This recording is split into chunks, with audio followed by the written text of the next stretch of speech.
What's going on? Vincent Rapisardi, BigBlueUnbiased.com. I am doing a podcast. The podcast will also be available on YouTube for those who want to watch.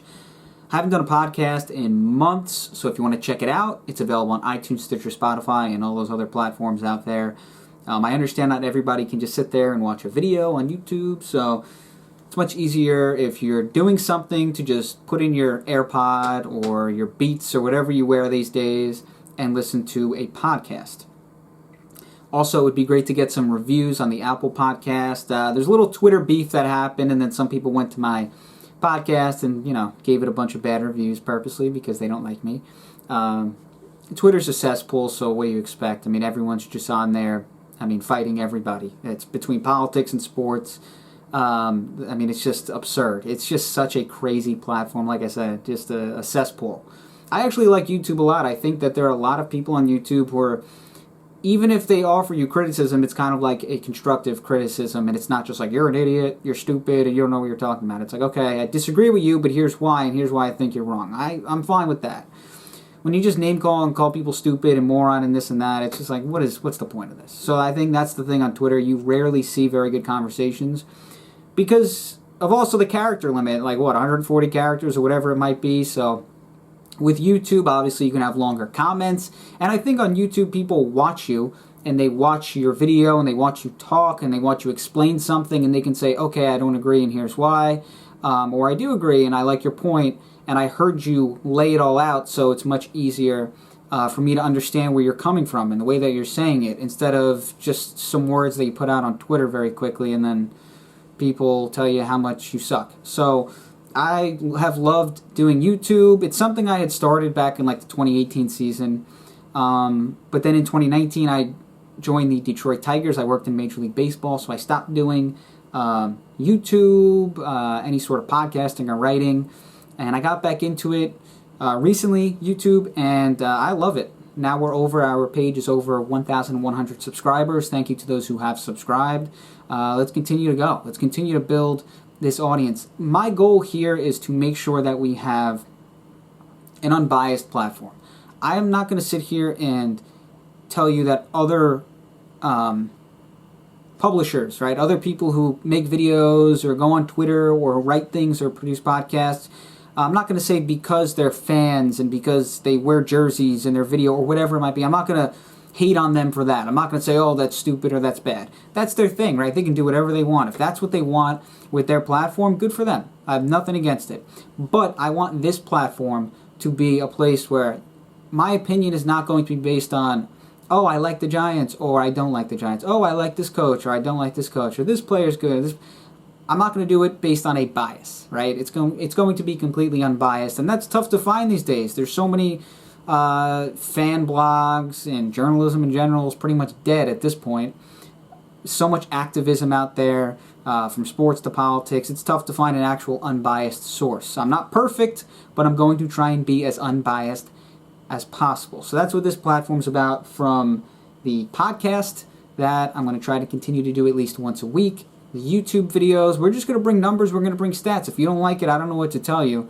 The facts don't lie for the most part. Of course, it's not perfect. I know a lot of people have issues with advanced metrics, and I understand that. It's not perfect.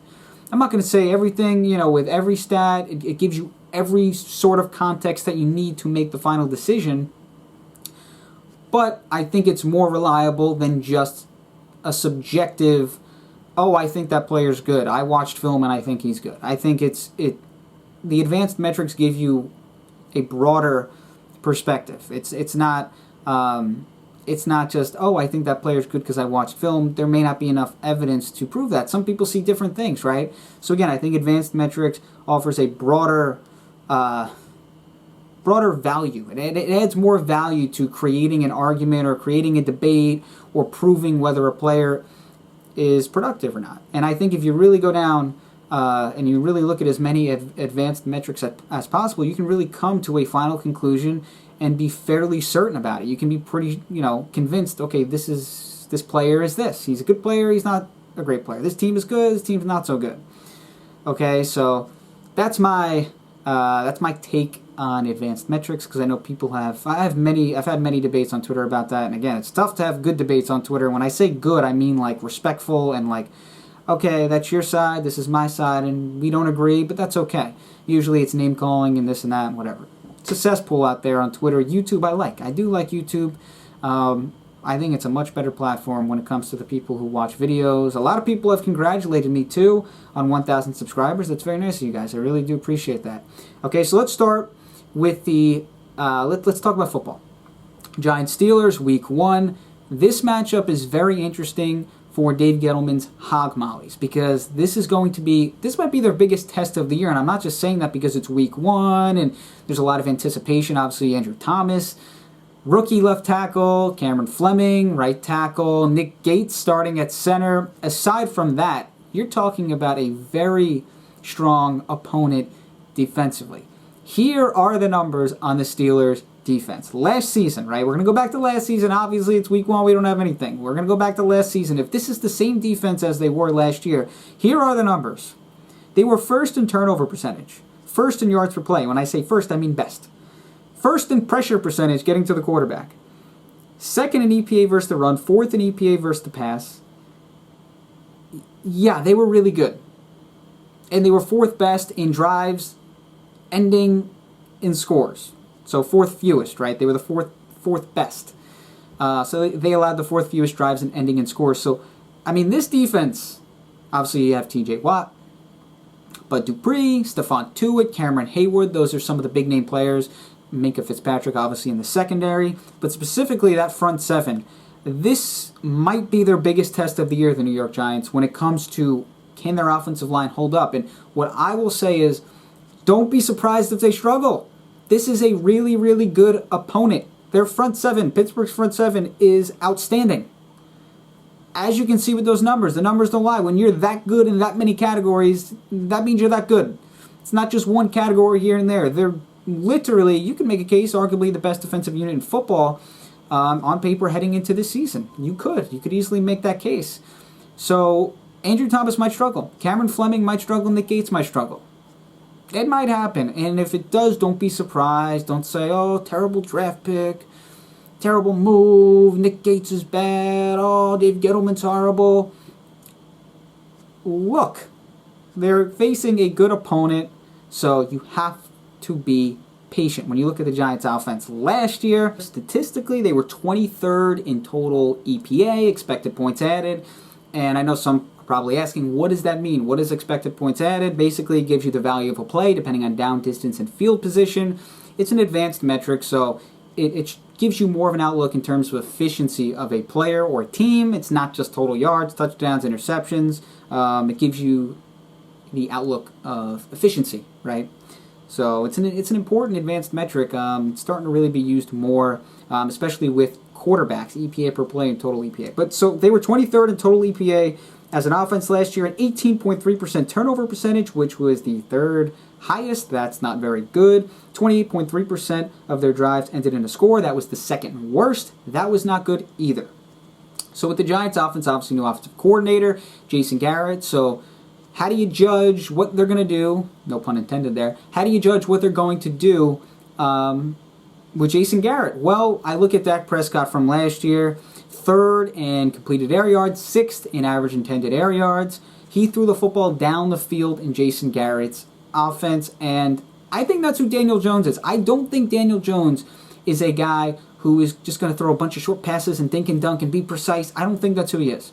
I think he really is an Eli Manning type of quarterback, not running, because I think Daniel Jones is a very good mobile quarterback that people don't talk about, and the advanced metrics back that up. But in terms of his, as a passer, I think Daniel Jones and Eli Manning are very similar. I think they enjoy throwing the football down the field, and that's what hurt Eli at the end of his career. For some reason, he just stopped doing that. I had no interest in throwing the football downfield. I remember at one point, over the past year or two of his career, he said risks are not what you want to take, so I don't know what happened to him at the end. But Eli, for the most part, the most of his career, he liked to take risks and throw the football downfield, and he threw interceptions, but he made a lot of big plays. And he made some of the greatest plays in the history of the Super Bowl. Mary Manningham, David Tyree. You think those plays would have happened with Alex Smith? I don't think so. Eli was that kind of quarterback who took risks, and it worked out for him, and sometimes it hurt him, but look at the rewards, multiple championships. So I think Daniel Jones has that in him.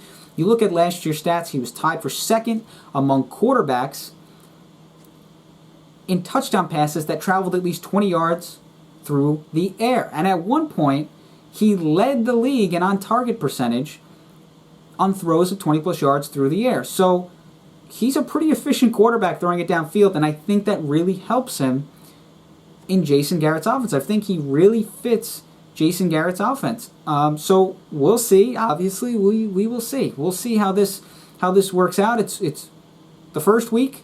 I've mentioned before how the 2011 NFL lockout passing offense was up. A lot of quarterbacks were throwing for 5,000 or over 5,000 yards, so maybe that's something we see this season, obviously with the weird offseason and now no preseason games, so less time for defenses to get together and really kind of communicate and understand each other. I think it definitely hurts defenses, but I mean, with Jason Garrett being a new offensive coordinator, I don't know. Maybe it will hurt Daniel Jones. I think you have to be patient with the Giants' offensive line with this matchup specifically against the Steelers, and you got to be patient with Daniel Jones in general with a new offensive coordinator. So that's one thing in terms of Daniel Jones and Jason Garrett I would like to note. So let's move on quickly. We'll finish up here with the Giants' defense versus Ben Roethlisberger. Obviously, he only played a game and a half last year, so it's tough to really use the Steelers' stats from last year and judge them right now in terms of their offense. So let's look at 2018. Ben Roethlisberger was second among quarterbacks in EPA. He was incredibly good in 2018, and I don't know if he still has anything left. I have no clue, right? We'll have to wait and see, but judging off that season, if he is even somewhere close to that, that's another tough matchup for the Giants. Obviously, the Steelers are pretty deep when it comes to their wide receiving unit. It's an interesting group. The Giants went out this offseason and obviously added James Bradberry. They added Blake Martinez, Kyler Fackrell, some interesting pieces to their defense. Again, 27th in pass defense EPA. They need to be better against the pass. I've said this so many times. Corey Ballentine starting on the outside, 14.6 yards per completion allowed last year for Corey Ballentine, former 6th-round pick. Not a great situation for the Giants when it comes to their outside corner position, so we'll see how that goes against Ben Roethlisberger and a very talented Pittsburgh Steelers wide receiving unit. Very talented, some of the players that they have there. So my prediction, I'll finish with that. My final prediction here, I think the Giants will probably lose. I mean, I just don't think that they're as good of a team as the Pittsburgh Steelers on paper, especially, just think about it, no preseason games for a new head coach, new offensive coordinator, and new defensive coordinator. That's not a recipe for success in week one, especially a young team. A young team that obviously, did not perform very well last year. They need to take another step. They're developing. I'm going to say the Steelers are going to win this by at least 10 points. It's going to be, I think it's going to be an interesting matchup because if the Giants have some success on their offensive line, that's big time. That's a big thing to grow on if you're the Giants' offensive line because you faced as good of an opponent as you're going to face with the Pittsburgh Steelers front seven. So I'll say the Steelers will at least win by 10 points. Maybe a final score of like 34-20. I don't like giving predictions. I think it's pretty stupid. It's lame. But I'll give you a prediction because it's week one and why not? So that's all I got. Vincent Rappisardi, BigBlueUnbiased.com. The podcast will be uploaded on iTunes, Stitcher, Spotify, and all those other platforms, and it will obviously be on YouTube because you guys are watching it. So that's all I got. Make sure to give me some good reviews on iTunes. Would really appreciate that. Let's get some 5-star reviews up there. Let's start building the podcast, right? The YouTube's going well. Let's start to build the podcast as well for unbiased sports fans out there, specifically with the New York Football Giants. So thanks again, Vincent Rappisardi, BigBlueUnbiased.com.